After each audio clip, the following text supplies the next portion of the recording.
Кој сме кај надпреваров? Ричарлисон? Ричарлисон, Кога ќе проработи?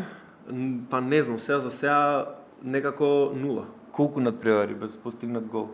Не знам, мислам дека има два само на кои ги има постигнат откако е во Тотенхем. Мислам дека се само два. Дека на играчи како Ричарлисон повеќе им годи да се истурени во нападот? Да се во позиции како пример што е во Бразил или како што беше во Евертон, да биде focal point, она што се вика во нападот. Да, за него дефинитивно. Да е примерен адут, да не е во сенка на Кейн, да не се со Сон позади редот. И тактички, но и при самата игра се подолу и имаат повеќе дефанзивни задачи. Мислам дека Ричарлисон заслужува шанса да игра. Да, малку поголема шанса, би рекол стартер и би рекол дали некаков начин да се реално, можеби треба Конте, знам дека е многу добар играч Сон, ама можеби Конте треба да размислува за некоја иднина без Сон, бидејќи реално последниве 6 месеци Сон не е она што беше до ланската сезона.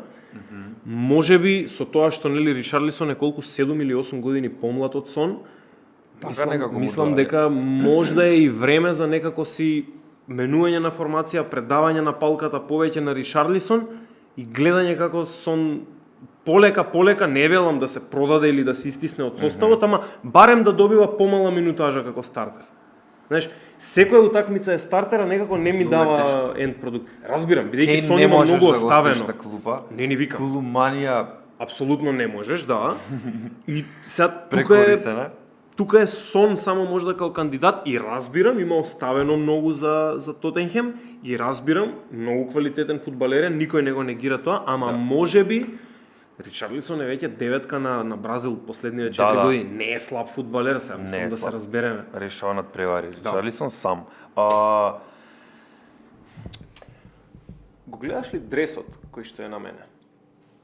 Доаѓа од Тунис. Сега ќе се прашаш како дресот Тунис стигна до Македонија, јас ќе ти кажам многу лесно, само треба да знаеш каде да побараш. Затоа уште денеска отвори ги социјалните мрежи и напиши kitman.mk. Значи kitman.mk, се надевам дека ќе се појави некаде тука околу мене логото или што и да е. Kitman.mk има широка селекција на ретро и актуелни национални и клубски дресови кои што можеш да ги купиш со твои пари или со пари од твоите родители или со пари кои што си ги стекнал на нелегален начин. Без разлика. Битното е дека можеш да ја подновиш твојата колекција на дресови многу едноставно, многу лесно, само со посета на kitman.mk. Заследете ги на социјалните мрежи, ова се наши нови пријатели кои што ќе ги гледате во видеата на Скратен корнер. Нивното лого ќе биде застапено некаде по видеа и шо и да е, ама ќе почнеме да споделуваме работи од кај нив, ќе почнеме да споделуваме дресови од кај нив и уште поважно веќе почнавме да ги носиме нивните дресови. Уште денеска kitman.mk, нарачај си дресче и утре да те видам на термин со него.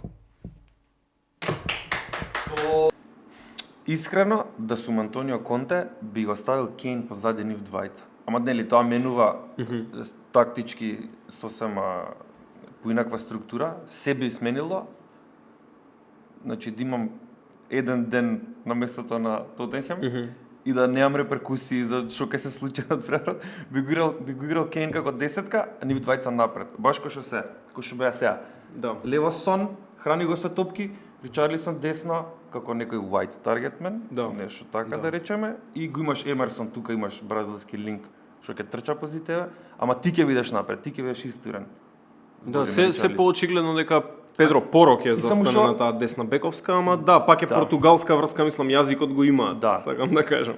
Само Кейн веќе сака да се спушта и да ја зема топката и да биде плеймејкерот.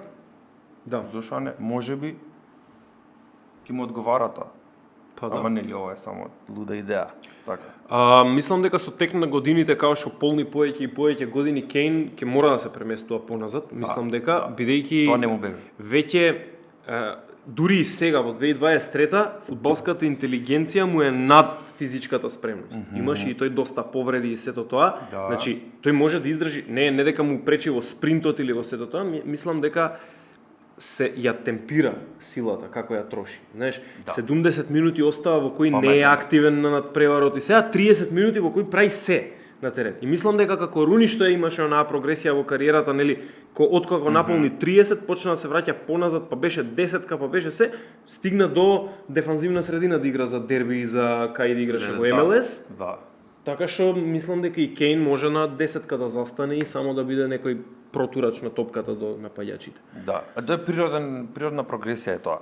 Има, ќе го служи шутот, ќе има завршница, ќе има шут од дистанца, Да. ќе има отворени прилики кон гол. Ќе постигнува голови, ама ќе биде поефикасен во Нема многу логика ако остане уште многу време на клупа Ришарлисон, од причина што им беше најголем трансфер на Тотенхем. Да. И 45. Така. не, 60-ка. 60-ка? А 50 го купија Евертон. 60 и нешто беше трансферот од Евертон во Тотенхем. Не, многу пари се. И сега играч кој што знаеме дека е квалитетен играч, што знаеме дека има и техниката и знаењето фудбалско и сето тоа, мислам дека мора да се најде начин да биде искористен. Оваа твоја идеја ми се допаѓа.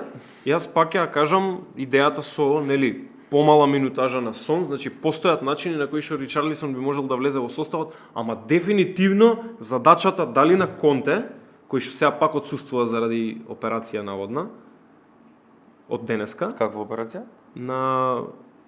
на желудник или нешто такво, истото што отсуствуваше пред една недела. И сега до неодредено ќе го води тимот пак асистентот негов. Зборот ми е, Да. дали ќе се врати Конте, дали некој друг ќе Побрзо да да биде закрепи тренер, Антонио. да.